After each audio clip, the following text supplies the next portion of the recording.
Bitcoin is rallying, almost approaching $60,000. Will we see 62K by the end of today's show?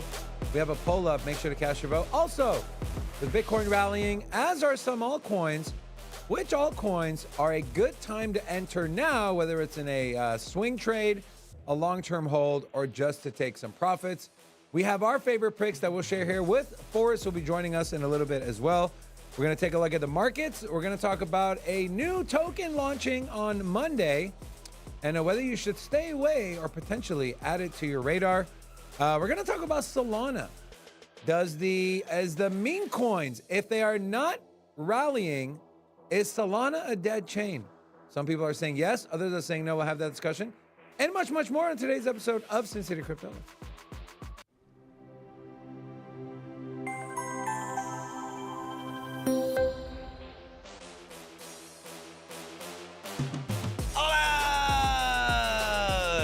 Your boy Big Rob back in the house. Welcome to Sin City Crypto, home of the entertainment focused cryptocurrency channel where we take old, boring, and stale information, and unlike the other channels that we don't watch because they suck, we bring everything in a fresh perspective and a lighthearted approach, not to bore you to death, with some Vegas flash. Also, 60K Bitcoin is here. The man has spoken. Rostradamus has called it, and well, you know what? What is you called what? 60K. You've been calling 60K for the last 2 weeks. He's like the guy. It's like, you know, the broken clock is right twice a day. That's Rob. But you've been calling 40K for the last 4 weeks, and 40K. That didn't happen. I only bring up the 40s when you ask me the question. Well, the question was answered, and it was 40 was your answer, and that didn't go that way. Now we're at 60, so now I'm like, ha. Wow. You know what? Our own personal differences aside, hey, the markets are looking good, man. You know what? If you are, I was going to say if you're investing in crypto, but you obviously are if you're watching this show. So anyways, you're happy. I'm happy. We're all happy. You know what? The bull market is confirmed. We are here. We are still chugging along. Could we bounce off of 60K? Sure, possibility.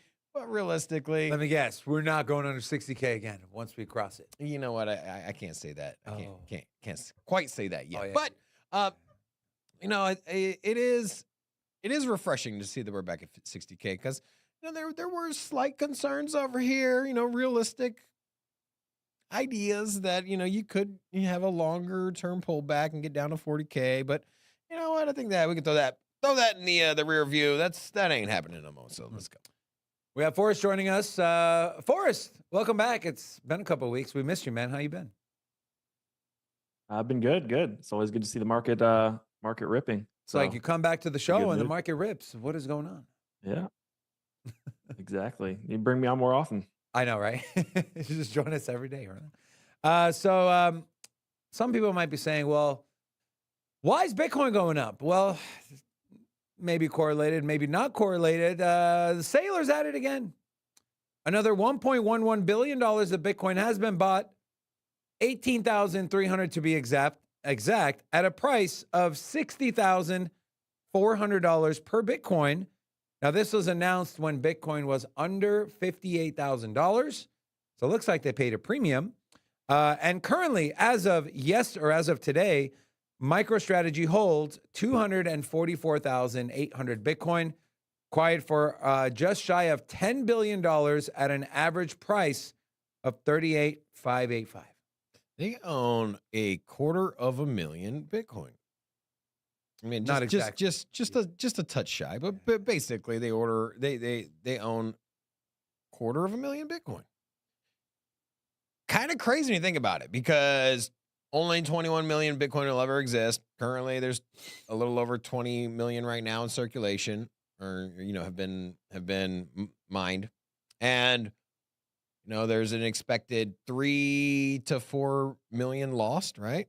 And so, think about how much of the active Bitcoin out there, the accessible Bitcoin that is in people's custodies, that have seed phrases, that aren't dead or lost. What is a percentage of that do they have? I mean, they're slowly becoming the biggest wallet, right? got Do a you lot think of okay? Do you think that MicroStrategy, let's just say 5 years from now, will be the largest wallet holder? No, I mean, outside of Satoshi. no. But do you think that BlackRock's Yes. they don't own the Bitcoin. They're custodying it for someone else.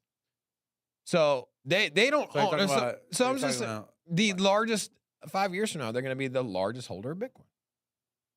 What are we talking I'm about? not talking about black. I'm not talking about like if you say, hey, Bank of America owns, and they take every dollar that they're custodying for other people. That's not their money. I know that banks don't really operate that way. They treat like everything like it's their money. But at the end of the day, no, BlackRock is custodying the Bitcoin, but it doesn't belong to them. This Bitcoin belongs to MicroStrategy. It's not someone else's. They can do whatever the hell they wanted. They could sell it all if they wanted to. And, BlackRock can't sell it all if they wanted to. They can't. It's not theirs. And so, What's your answer? yes. I think moving forward, but haven't you said nation states are going to adopt Bitcoin? that's the only thing, because right now, he's neck and neck with the US, right? The US is at 200, and I think they surpassed them. Yeah, I think that's why I said neck and neck. I know last I checked I think it was 230,000 Bitcoins what the US had. 239, I think. And then China is not far behind. No, they're not. China's at like 200,000. And then you got Germany at like 100,000 Bitcoin. Mm. And so, it's interesting. Forrest, what are your thoughts? I believe that the one thing I disagree with is that Michael Saylor cannot sell his Bitcoin. I don't think he can sell his Bitcoin. He sells one Bitcoin, he's going to tank the price of Bitcoin and all his value. He's going to margin call him. So he can't sell it. No, he can't ever sell it. But here's the thing. But what I was saying is that in the he does custodial custody. perspective, Yeah, in the custodial perspective, BlackRock, yes, they might have the largest, Bitcoin position, but it's not theirs. And so they have to do what the customer wants. And just kind of and being realistic, MicroStrategy wouldn't sell, at least not dump sell, if they did want to, test liquidity or sell for whatever reason to pay back some kind of loan or whatever the case is. It obviously would have a methodical, strategic way of selling, but they could. That's the whole thing. It's theirs. It's their Bitcoin. Do either of you think this is at all a risk? I think it's super high risk. No, I'm saying yes for MicroStrategy. Obviously, it could be risky, but I'm saying for the Bitcoin network, for the Bitcoin market, for the price. No. You don't think so? No. I think so. What about you, Forrest? Well, but where does the risk come from? From them. Leverage. Yeah, no, I mean, so to harm the network and the security of the network, the amount of Bitcoin held doesn't affect risk, right? Because you have the nodes and then you have the miners, and so how much Bitcoin you own, you don't get voting power with Bitcoin, and so I don't see any risk other than market manipulation. Now, if you're saying, hey, market manipulation, is there a risk? Absolutely, 100%. They could tank the market. They could play. They could screw everybody out of their position right now, but as far as the integrity of the network, it makes no difference. I agree with Julio. So centralization is a huge risk. I think it is a free market. So I'm not sitting here and saying, oh, don't let them buy more Bitcoin. It is what it is. They're buying all the Bitcoin, and it's their prerogative. But to push aside the notion that at any point, if Saylor dies or if the company gets sold and the next person coming in who has control of those keys is not a Michael Saylor style Bitcoin bull, they can start saying, you know what, we're actually going to get rid. We're going to realize the profits here in our Bitcoin position. Everyone starts selling and nukes the market. That's what I meant it from a risk, is like the price depreciating. And then the miners become unprofitable. They start unplugging. Difficulty goes down. There definitely could be it is a giant risk as far as price. I mean, and then you never know. I mean, this is a company that's publicly traded in the United States, a U.S.-based company. If there is some kind of event that happens where the U.S. says, "Hey, we need more Bitcoin," they could confiscate. They could go to MicroStrategy and be like, hey, you know what? Yeah, we're going to need that Bitcoin. We'll give you vouchers. We'll give you cash redemption, whatever it is. They did that with gold in the 30s. We'll pay you back in some sort of increments. And so, there's always that risk for sure. And then, you could always have, a company playing hardball. That's what I would expect. I would expect MicroStrategy, if they got approached by the U.S. government, to take the same approach that Apple did and say, hey, look, like, we're not giving it to you. It's on our seed phrase. Good luck trying to take it. Like, you're not going to get it. And so, there's always that kind of path as well, which I think that MicroStrategy would be on the high horse on that one. Yeah. Interesting. All right. So you see your thumbnail here. What we're buying. Robin, I'll start with you first. What are you buying? All right. So I think I got to go with the obvious here. There's one project that has broken out of a trend and is moving up the charts and now in the top 10, Cardano. And so Cardano has just flipped Tron, has passed Tron in the market cap list back into the top 10. Remember, this was an asset that was number, was it 4 or 3? You got 3 brief. Number 3. Yeah. 2021. And so obviously they had a command in the market. Times are a little different now, so I don't know if it'll get quite back up there to number 3 on the spot, especially with stable coins. I think that stable coins obviously are they're further along in their adoption phase, right? And in 2020, it was still relatively new tech, I guess you could say. But stable coins aside, I think that a top 5 run for Cardano, I think it makes a lot of sense. I think we've seen a big rally out of Solana, so perhaps Solana takes a back seat for a little while, gives some room to Cardano to run. And you know what? When I look at, Cardano and its value, its ecosystem, and you compare what is in front of Cardano as far as market cap size, and Toncoin, Doge, and XRP, I think that these fall behind to where Cardano is right now. Now, I understand for the passionate XRP fan, I'm not saying anything negative about this, but you know what? They seem to have stalled even after the court case. I know a lot of people, myself personally, I was expecting more of a price rally out of XRP with the conclusion of the court case. And we still have yet to see that. We did get short-term rally. It is at 56 cents, which is way above where it was at 20 cents a year ago. And so, good performance at XRP. I just don't see a lot on the landscape. I don't see retail coming in on XRP. Not a lot of new retail. Now, with that said, I'm not dismissing it. I just think that XRP will do well this bull market. I think it will surpass people's expectations, but I don't think that it's going to outperform Cardano. I think Cardano is going to climb up the ranks here. And so at 32 cents a week ago, currently at 36 cents. And so, you see where it was down to 30 cents at one point briefly, but very, very strong performance, up 15% on the week. And, I look at this and I say, look, we were at 70 cents back in March when Bitcoin broke up above 70,000 and we're at 60K. If we get that breakout to that 70K on Bitcoin again, I think that Cardano with this current momentum breaks out above that 50-cent range and will be up at 50, 60, 70 cents by, I would say, November. And so just pretty bullish on that. I just really like what the ecosystem's shaping up to evolve into. I know a lot of people are saying it's a dead chain, but you know what? We're actually building our own product on Cardano. So, we know that the ecosystem works.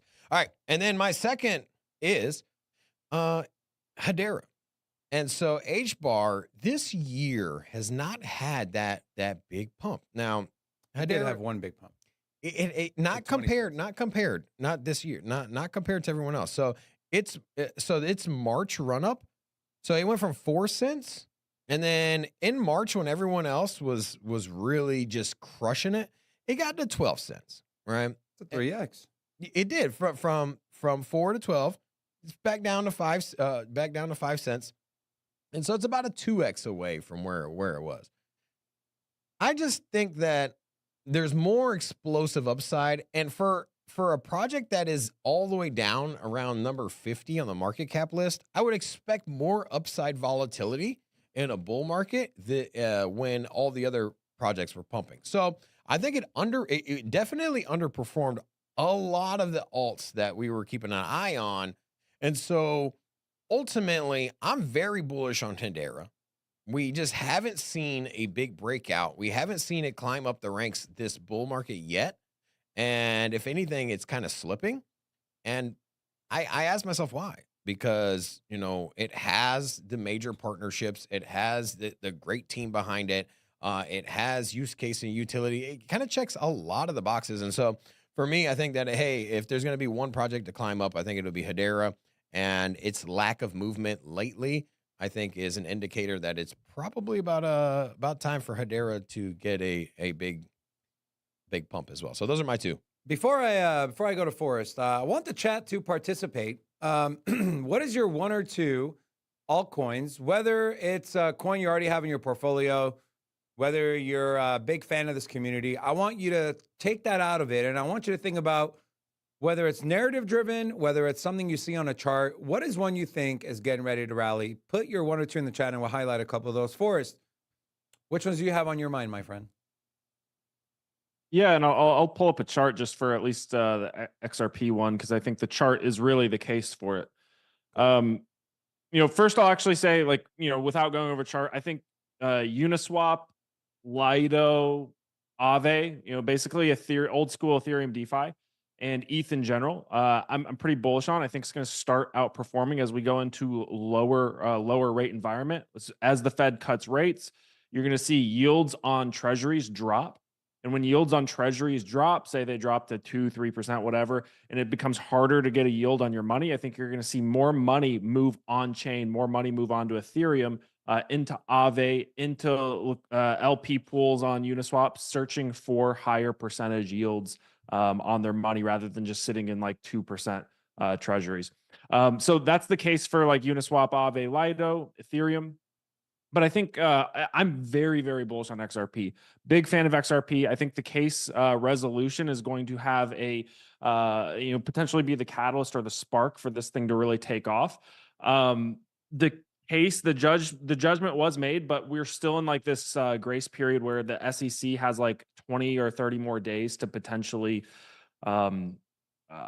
what's it called? Appeal the decision. So I think that's why XRP hasn't really taken off quite yet. But we're seeing literally like the exact same pattern that we saw before it ran 65,000% from like a fraction of a penny all the way to $3, sorry. Is literally the exact same thing down to like, even the time frame analysis, like 1,300 day winding pattern. If you go back all the way to the peak, this is like a 6 to 7 year winding pattern. You just don't get these in crypto because crypto is such a young asset class. But when you see stocks do something like this, they see very violent moves up. We saw Tesla do this, I think, in like 2019 or something, where it just absolutely exploded way past valuations of what anyone ever would have expected for a vehicle manufacturing company. But you've got your ascending triangle forming, your symmetric triangle. It's kind of embedded in your symmetric triangle. You've got the deviation outside of that trend line.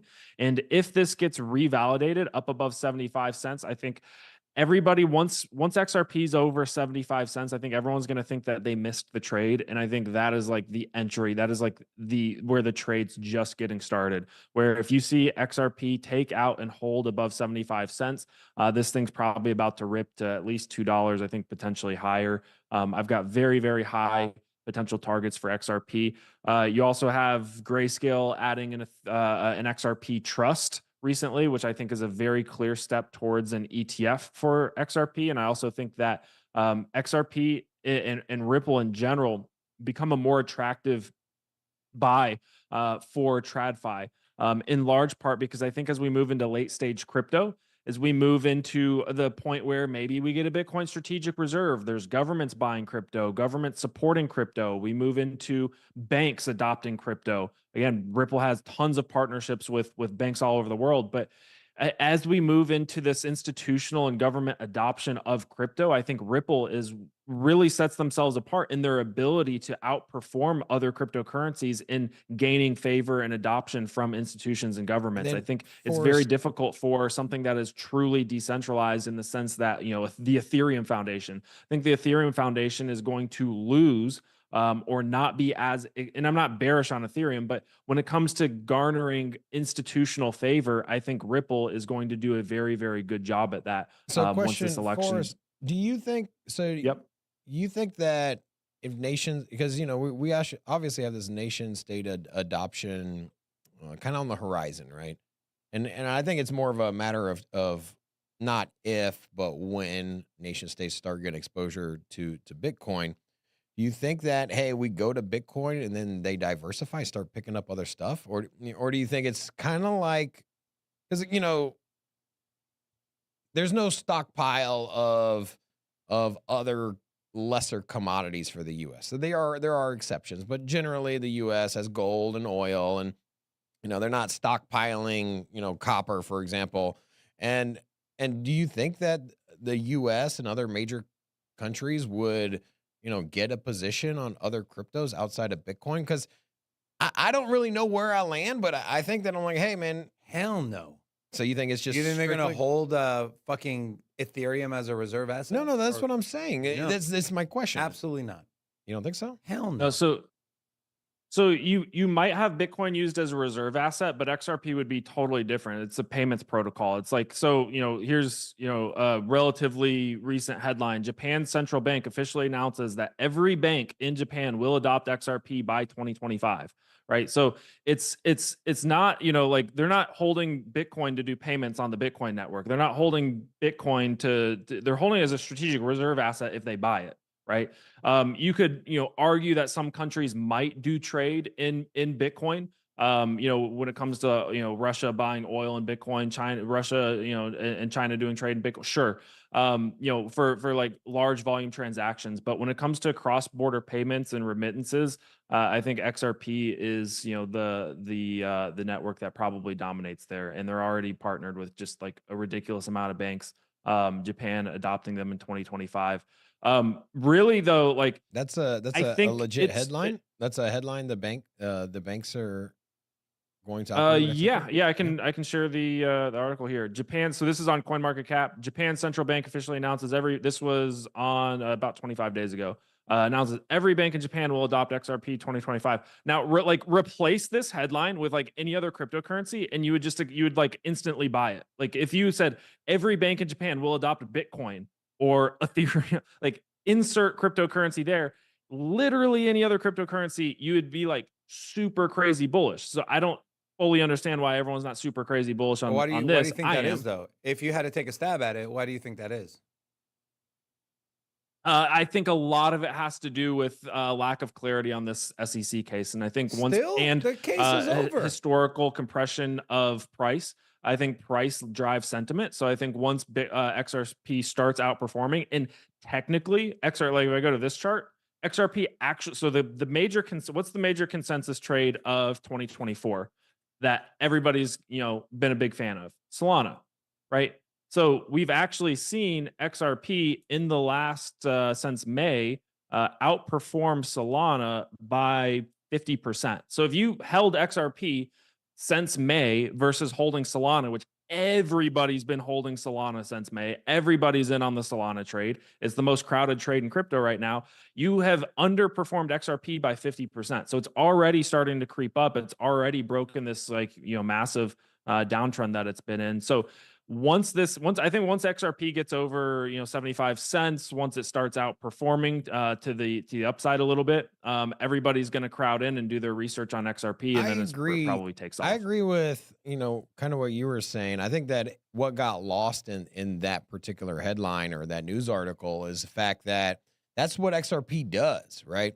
And so the same reason that Chainlink didn't get massive headline news because of their partnership with Swift. That was almost like a backseat like headline, something that people were talking about in the crypto circles, but it was kind of here a flash in the pan, right?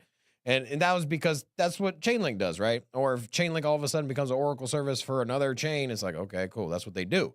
And so perhaps the XRP news fell down the talking points because hey, of course they're working with banks. Of course Japan's going to use it. Maybe that's why. I mean, I don't know. I feel like it should be a lot more of a bigger headline. For me, that stands out and holds a lot of weight. And I know my projects I mentioned Cardano over XRP, and it's by no stretch of the imagination is a slight on XRP. And I'd love to see that Ripple get those partnerships and move forward. And I do think that they have clarity now. That's the big thing, because if you are a nation state or you're a publicly traded company and you want to participate in any kind of crypto network, there are very few options that are safe from the SEC or at least gotten the green light. I think that Bitcoin, Ethereum, and XRP are really the only ones that you can comfortably get into without fear of getting sued some way or another. XRP, did you have another one for us, or was that it? Just in general, Uniswap, Lido, Like ETH, okay. Aave. I think like DeFi, Ethereum DeFi is being underpriced right now, and I think going into a lower rate environment, you're going to see more money, more money move onto stable coins, more money move onto the Ethereum network and Solana for that matter too, and other networks, Cardano. But I think DeFi gets a little bit more attention in a lower rate environment where treasuries are so attractive. When you can get 5% on like a 2-year bond, like why take the risk of moving your money on chain and going into the DeFi world when you That's need to about get to end. 5% and you're going to get like 6 or 7% in DeFi. That's about to end. But when you can get 2% on a treasury note or 5% in DeFi, that extra 3%, more than double the rate, I think is going to be attractive. That's a good point, Forrest. And with the rate cuts coming up, now the markets are more expecting a 50 basis point rate cut. And so by the end of 2025, we could be at rates cut between 1.5 and 2%. And like you mentioned, okay, I'm not getting 5% anymore, 4.5%. It's only 3%. Good, but not the best. Let me go to DeFi. You mentioned DeFi, which is what my first one, and I'm going to keep showing this chart, is Phantom. And, I have some insider info that there are projects lining up to launch when the Sonic mainnet goes live. And so 90% of fees going to developers, $120 million fund for developers to access to build product on Phantom, and 720 millisecond time to finality. On top of that, from a price action standpoint, we talked about this earlier this week, but Phantom has stayed above and is now consolidating above this trend line, which is very bullish. Could we come back and retest this 45.1 cent region? Sure. But I agree with Forrest, with DeFi kind of taking the spotlight, I think Phantom is an easy play. It's something not a lot of people are talking about.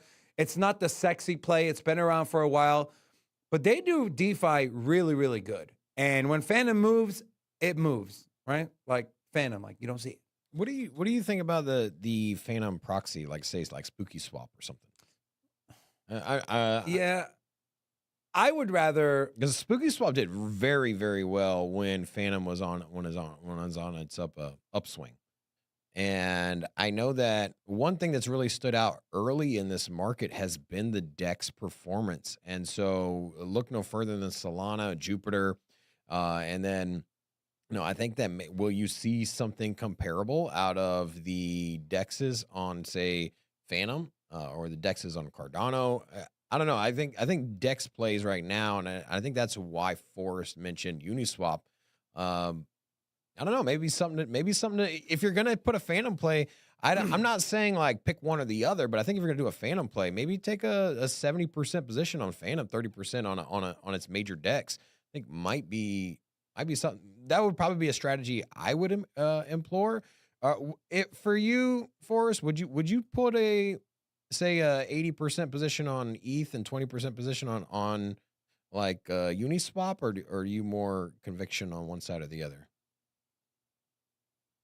Yeah, I mean, You definitely you can spread out your bets a little bit, and you're essentially getting you're looking for beta on the layer one, right? So like if you're bullish on Ethereum, but you want to outperform Ethereum, and you think DeFi is going to do really well on ETH, like yeah, it makes sense to buy Uniswap, Lido, maybe even meme coin. Like leading meme coin on ETH is like Pepe, right? So there's definitely that strategy, but yeah, it just really depends on what your risk tolerance is and what your risk threshold is. Like say you're wrong, or say I'm wrong and ETH goes down, probably Uniswap is going to go down more. Same thing with Phantom and Spooky Swap. I actually think Spooky, that's a probably a really good call. I think there's two big dexes on Phantom. One is Spooky Swap. One I think is called Equalizer. So One's Wingo. but that's the other risk with these Well- dexes. It's like there's multiple of them. How do you pick which one's going to perform the best? So maybe you grab a couple. Wigo Swap I think it makes sense. Wigo Swap is actually the biggest dex on Phantom in terms of TVL. Oh, there you go. But the revenue generated $700 for Spooky Swap in the last 24 hours. 1,780. I'd rather go with the actual token that's going to have to be used, whether it's for a swap or for a gas fee. So for me, and my second one is ICP. The trend of ICP is continuing. The trend of burning is continuing. The cycle burn rate, supply is decreasing. This is ICP transactions over the last 7 days, continuing to move up and to the right.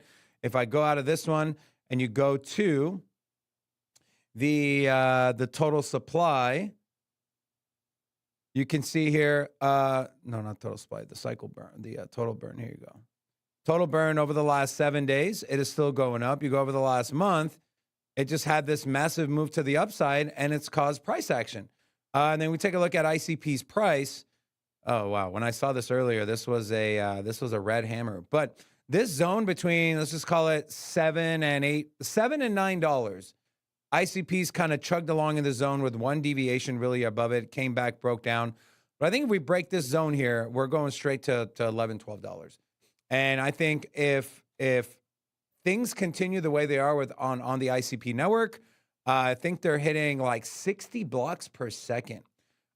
Infinitely scalable. And so it's not going to run into any issues of if you start seeing 5, 6, 7, 10, 20 Bob.fun type transactions and activity on the network, we're not going to see any issues of the network going down or any degradation of the technology. And so for me, ICP is a big one. And so one is driven by mostly chart, which is Phantom and what's to come. The other one is what's happening right now. And if you look on ICP right now, people are using it. And that's only just the beginning. We haven't even tapped into what they're doing with AI. We haven't even tapped into what they're doing with infrastructure, right? With hosting front and back end, just the same talking points we talk about all the time. That has not changed. And now you have people coming onto the network and using it. So those are my two favorites. Now, I do want to highlight a couple from the chat. Celinda said Arweave. I really, really like that. Arweave, I can say, if there's any coin I'll point to and say that coin has perfect tokenomics, I would throw Arweave and Theta in there. And Arweave is one of them with the AO supercomputer and what they do in Deepin. I think that's great. Great choice there, Celinda. And the DGen friend said Jupiter. That's an interesting one. We know we have in about 3.5 months, we're going to have the second airdrop of the Jupiter tokens. And so could we see people start to rally to buy the token, to stake the token, to participate in governance, to use the network? Could it drive the price of Jupiter up in the short term as people speculate on the second airdrop? Potentially, yes. So that was an interesting one for me. Before I move forward, I do want to give a big thank you to today's channel sponsor, which is Cam's Blue Wire Technology. If you run a business, you want to maximize your networking, IT, and your cybersecurity, there is one company that we will ever recommend to you, and that is Cam's Blue Wire Tech. Visit bluewiretech.com or click the link in the description of this video. Also, I believe Jimmy's birthday is going to happen over the weekend. We will not be here, but Jimmy, to you, all of us here, happy birthday. So, we obviously had the debate and earlier this week. You're not going to wish Jimmy happy birthday? Oh, happy birthday! Ashley, are you going to wish Jimmy a happy birthday? Jimmy doesn't like me. He literally gave you $200 on your birthday. I know. Happy birthday, Jimmy. There. What'd you spend that money on? She hasn't gotten it yet. I haven't even got it. We got to wait for YouTube. Don't ask me Oh, yeah. questions. Oh, yeah. YouTube. When YouTube pays us, and We will pay you. Yeah. But we do charge a ship processing fee. 25%. No. Anyways, go ahead. What were you saying? So, did you wish him happy birthday? She did. Wait, are you here today? No, I'm not. He's All right, neither here nor But there. you know what? Sometimes you know if Rob doesn't show up, you gotta bust in. You gotta bust in Rob, right? The same way that Kamala. You got to if she- bust in Rob. What You does got- that even mean? Bust. Bust in Rob. Yeah. So Oh, Oh, that did sound pretty gay. that's Okay. So you got here Kamala Harris campaign just got caught busing in thousands And of Rob. people for her rally in North Carolina. They cheated everything. And anyways, nothing out of the ordinary. So you want people to? But here We about to start busting in Rob, man. shut up. So I'll just say here is a so I got some pictures here. Anyways, you see all these people, getting trolleyed in. Okay, is that better? Like it. And so I noticed something. Did you notice anything here? Do I need to rewind this? Will you make it bigger so I can see? Because I'm. Oh, okay. My bad. Yeah. All right. I still can't see. Okay. Okay. Anyway. All right. There we go. Did y'all notice something there? Was that Forrest? No, not for. All right. I'm gonna leave it here. My man right here, Bitcoin shirt? Hola. he is wearing an Ola shirt. An orange? So, yeah, like Ola. So there is a big Rob fan. But Muhammad said Ola's there's zero, remember? Yeah. So I don't know. Ola representing in the busing tour. Mm. So Bust down. Did you see what the SEC put out? what did they put out? They mislabeled. Is that the one? Uh, So I saw the headline. I don't know how factual it was. It's but very the, factual. The SEC came out and said that they mislabeled yes, crypto. it's very factual. It's extremely factual. It was actually court factual. Jake Chervinsky, the SEC finally addressed criticism of its nonsense term crypto asset security by, checks notes, lying about it and abandoning it. Interesting. So the SEC is going to amend all the other complaints to remove that term, right? Probably not.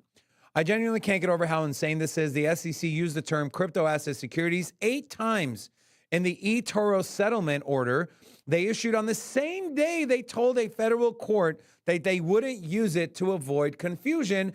And well, eToro, as part of the settlement, is not really going to be offering you crypto trading on their platform. Good job. The SEC has officially jumped the shark, and here is that footnote. Well, that's not the footnote. The footnote is here. Footnote number 6, and I'm not going to read this, but I'll leave it up here if you guys want to read it.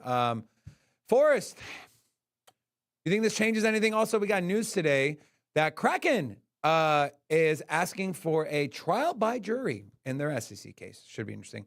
Forrest, any thoughts on this here, the SEC? Yeah, I mean, I think the SEC is getting weaker and weaker. I really think the biggest impact on crypto regulation is going to be who wins the election. Just quite bluntly, I just think there's a very stark difference in the two candidates' approaches towards crypto and the two parties' different approaches towards crypto, especially now that you've got RFK backing, the Trump side of things.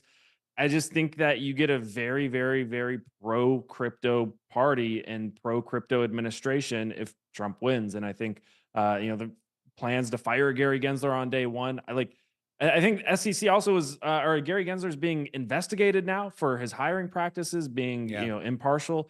So I think there's a lot of ground, anyone that was in these live streams, going back in 2022 and 2023, it's just it felt like we were just getting crapped on by the SEC every single day with all the headlines that came out. It sucked. We hated it. And it finally, it seems like we're winning the battle. We're winning and about to win the war. So, I think SEC is getting weaker and weaker. Crypto's inevitable.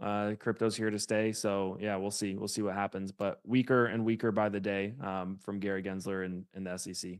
No, it was interesting. When I did my sit down with Charles Hoskinson, he said he technically can't fire Gary Gensler. He can kind of, put the heat on him and pressure on him to resign, or they would have to impeach him through Congress. Yeah, and they don't see that happening with a split House and Senate. So it'll be interesting to see, but maybe they'll promote him to something else that's not at the SEC. That'll be interesting. The poll we did, will Bitcoin rally past 62K before the show is over? 62 or 67% of you said no. You're right. 32% of you said yes. Bitcoin is currently knocking on the door of 60, not quite 62, still at 59,839. Gentlemen, before we wrap up the show, I want to ask each of you, what do you see over the weekend? Do you think we get another Sunday pump, a Sunday dump? We know FOMC is on Wednesday. What's your take on what the weekend's going to provide? Also, I'd like to note, today is Friday the 13th for those of you that are superstitious. Do with that information as you will. Robin, I'll start with you first. 64,000 Sunday. Sunday? Yeah, I think Sunday night. I think we come in at a $64,000 Bitcoin On Monday. Yeah. Forrest? I don't know where we'll come in on Monday. My base case is that Bitcoin over the next days, weeks, maybe even the next month probably goes up and tags 67, 68. And then that's a local high. And we see a lot of de-risking before the election before then. And then, we let the chips fall where they do after the election. But Forrest, I think 67, 68 is where some de-risking happens. Forrest, I appreciate that, but I really need you to tell me Monday. It's very important Monday? that I get this answer. Yeah. Monday's 63. 63. Okay, so you're bullish. I'm a little more bearish. I think we're back down to 57 by Monday. Yeah. Yeah, that's my what's your reason 64? You think it's just the sentiment has changed? Yeah, honestly, we've been in this channel, this price channel since we broke in there in February, right? We broke 60K in February. And so we've been there for so long. And so I'm just looking back at the chart, just to verify. Yeah, it was in February we broke into the 60K range. And so we were above 60,000 for quite some time. So I think we were just kind of testing the lower bounds of this channel. We got as low as 54,000 here recently. But I do think we go back up. And we were just at 64 a little over a month and a half ago. And so, yeah, I mean, we were there not that long ago. We're still in the same channel. So I think we go into the upper bounds of that channel. That's the reason. Okay. Nothing narrative based. I don't think there's going to be any giant news that pushes up there. I just think it's a natural market movement. Okay. Forrest, anything new in your life? I've seen a lot of tweets coming from your handle. Yeah, just launched trying to launch a tweet to earn platform. Still like soft launch. Don't have a mobile site or version up yet, but have been messing around with that. Seeing if we can get a little traction and then get a mobile site up. That'd be pretty cool. But nothing too crazy there yet. Just still kind of. How does that work? Tweet to earn. Yeah, so like projects, companies, influencers, creators can go and sponsor a bounty for right now. It's like 250 USDC. And that gives 100 entries, and 100 unique individuals can go and tweet about whatever it is that you want them to tweet about. So let's just say you're ICP and you want to sponsor a 250 USDC bounty. You get 100 tweets from 100 unique individuals over time, and then one tweet is randomly selected to win that 250 USDC bounty. So it's essentially like a Web3 version of a social media giveaway. Yeah, I mean that's pretty much what it is, and it's like USDC based. So you're not earning, so you're not getting like some worthless token that you're just going to turn around and sell. So yeah, a couple projects have been onboarded and are participating, and right now it's just like we only have a desktop platform, and most people on Twitter or on X are on mobile, right? So unless you're a weirdo like me and you sit on your desktop all day, you probably are at work at your job browsing Twitter on mobile, and we're still working on a mobile site. So yeah, still early days, but should hopefully see some traction if we get a mobile site up and working soon. Awesome, Question: would you guys eat a pizza with kiwi on there? I know there's pineapple pizza, but what about kiwi pizza?